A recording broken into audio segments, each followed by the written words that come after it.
Assalamualaikum warahmatullahi wabarakatuh. Perkenalkan kami yang terdiri dari Eni Agustriani, NIM 2582, Shirley Yuniarti, NIM 2525100082, Eka Tia Krisnawati, NIM 25 Dumataktopo 08. Pada video kali ini kita akan membahas konsep penting dari buku The Fifth Discipline karya Peter Senge yang menjadi dasar dalam membangun organisasi pembelajar. Kita akan menelaah hukum sistem dan 5 disiplin utama: personal mastery, mental models, team learning, shared vision, serta systems thinking. Dan bagaimana kelima konsep ini diterapkan dalam organisasi kesehatan untuk meningkatkan efektivitas, kolaborasi, dan mutu pelayanan. Peter Senge memperkenalkan gagasan bahwa organisasi yang unggul adalah organisasi pembelajar, organisasi yang terus beradaptasi dan memperbaiki diri.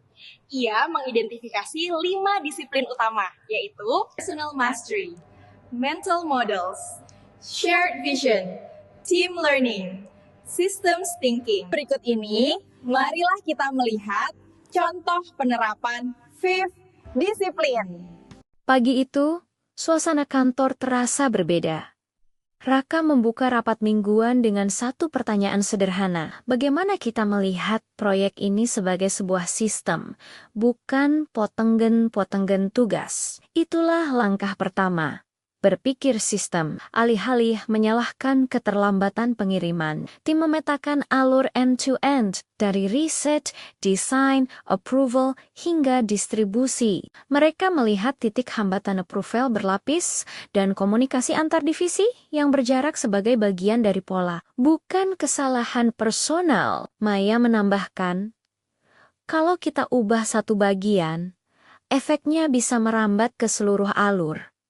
Dengan itu, mereka menyusun papan sebab akibat sederhana. Siapa memengaruhi apa, kapan, dan bagaimana. Di sela diskusi, Andi mengakui target pribadinya meningkatkan akurasi estimasi waktu. Itulah mastery personal. Ia mulai rutin mencatat perbandingan estimasi vs realisasi, meminta umpan balik Pak Budi, dan membangun kebiasaan harian.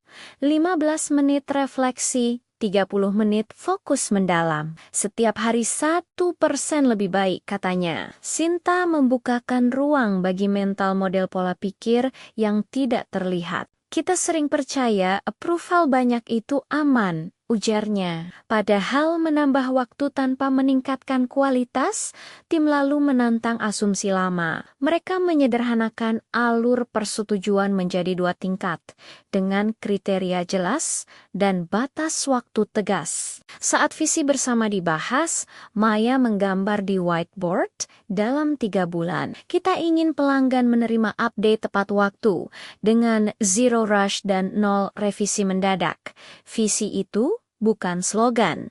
Setiap orang menuliskan kontribusinya. Raka berkomitmen pada transparansi progres harian, Andi pada akurasi estimasi, Sinta pada alur approval ramping, Pak Budi pada coaching antar divisi. Visi disepakati, dimiliki, dan dirasakan. Lalu, team learning hadir dalam praktek. Mereka membuat sesi belajar 2 mingguan, menganalisis 1 keberhasilan dan 1 kegagalan, berbagi teknik, dan melakukan simulasi skenario. Ketika sebuah pengiriman nyaris terlambat, bukannya panik, tim menggunakan peta sistem mereka, memindahkan sumber daya sementara, memberi sinyal awal ke klien, dan menjaga kualitas tetap utuh. 3 bulan kemudian, metrik berbicara.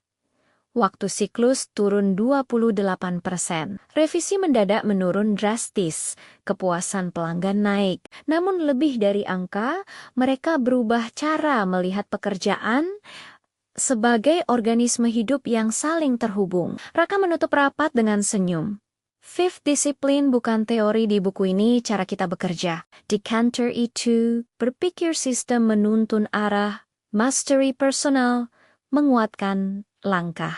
Mental model dibersihkan, visi bersama menyatukan hati, dan pembelajaran tim membuat setiap tantangan menjadi peluang. Beginilah disiplin kelima berdenyut setiap hari di tengah ritme kantor yang terus bergerak. Demikian pemaparan materi yang dapat kami sampaikan. Semoga bermanfaat bagi kita semua. Wassalamualaikum warahmatullahi wabarakatuh.